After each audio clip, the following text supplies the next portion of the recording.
semuanya, pasti teman-teman di sini sudah tidak asing lagi nih dengan kata bullying atau sering mendengar bullying di kehidupan teman-teman sehari-hari. Nah, bullying atau yang kita kenal dengan perundungan adalah salah satu tindakan kekerasan atau penindasan yang dilakukan oleh seseorang atau individu dengan tujuan menyakiti. Tindakan bullying ini dilakukan secara berulang atau terjadi ketidakseimbangan kekuasaan antara pelaku dan korban bullying. Nah, bullying yang di sekolah dasar merupakan masalah yang sangat besar karena ini akan berpengaruh pada mental dan sosial dari korban.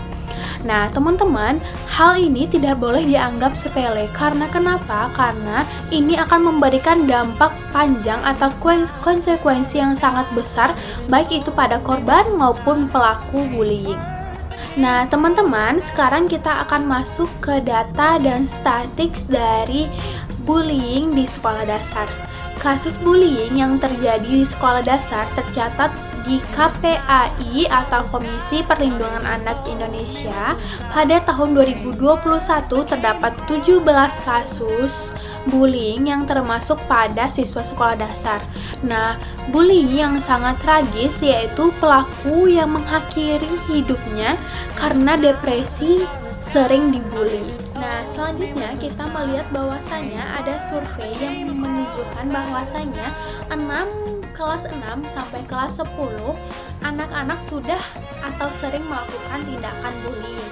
Ini menunjukkan tingginya angka bullying pada anak usia 9 sampai 13 tahun. Bullying ini juga memiliki dampak. Nah, salah satu dampak dari bullying adalah dampak akademik.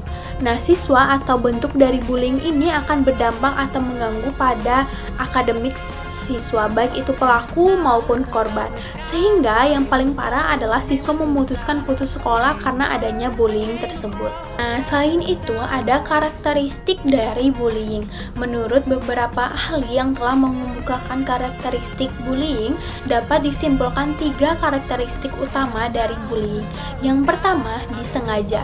Pelaku bullying melakukan tindakan kekerasan atau penindasan terhadap seseorang dengan secara sengaja untuk menyakiti korbannya. Yang kedua, terus-menerus. Pelaku bullying tidak hanya sekali dalam melakukan kejahatannya, tetapi dilakukan secara terus-menerus terhadap korbannya. Yang ketiga, ketidakseimbangan kekuasaan. Nah, jadi pelaku bullying yang melakukan tindakan kekerasan ini merasa fisik dan tenaganya lebih kuat daripada korbannya, sehingga melakukan bullying tersebut. Jenis-jenis dari bullying. Ada 4 jenis-jenis dari bullying. Yang pertama, bullying secara fisik. Bullying yang dilakukan secara fisik oleh pelaku kepada korban bullying dengan cara menendang, memukul, menampar, mendorong, serta merusakkan barang korban bullyingnya. Yang kedua, ada bullying secara verbal. Bullying yang secara verbal ini dilakukan oleh pelaku terhadap korban dengan cara menghina, mencaci, mengejek, atau sering kita dengar dengan mengolok-olok nama orang tuanya kepada korban bullying tersebut. Nah, selanjutnya ada bullying yang dilakukan secara sosial dengan cara mengucilkan atau merusak reputasi korban tersebut.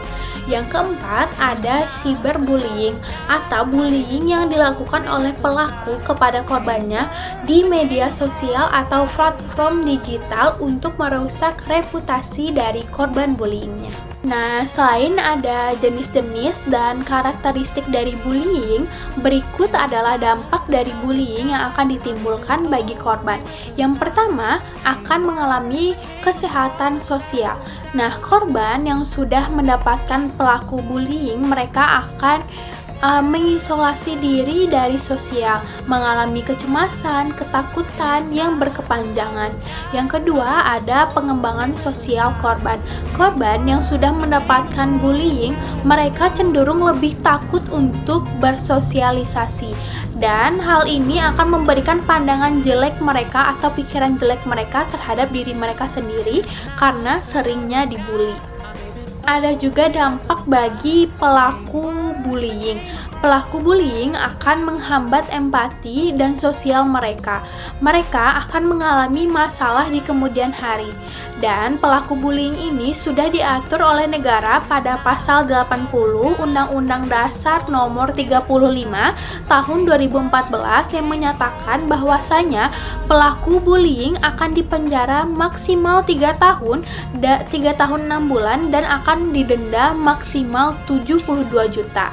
Nah, bagi teman-teman yang sudah melihat atau merasakan atau mengalami pelaku bullying, alangkah lebih baiknya segera dikomunikasikan bahwasanya pelaku bullying itu tidaklah baik, sehingga perilaku atau tindakan bullying ini dapat diatasi, baik itu di sekolah, di masyarakat, ataupun di lingkungan kampus sekalipun. Alangkah lebih baiknya teman-teman segera mengkomunikasikan sekecil apapun tindakan bullying tersebut. Solusi untuk mengatasi bullying. Ada 3 faktor yang dapat dilakukan di sekolah dasar untuk mengatasi perilaku bullying. Yang pertama, pendidikan dan kesadaran untuk meningkatkan pemahaman orang tua dan guru tentang dampak dari bullying, sehingga dapat mengidentifikasi bahaya dari bullying tersebut. Hal ini dapat dilakukan dengan cara memberitahu siswa, memberikan pengumuman bahwasannya tindakan bullying itu sangatlah berbahaya. Nah, itulah pembahasan mengenai bullying yang ada di sekolah dasar. Semoga teman-teman di sini bisa terhindar dari pelaku bullying tersebut. Dan sekian dari saya. Terima kasih atas perhatiannya. Assalamualaikum warahmatullahi wabarakatuh. Dadah.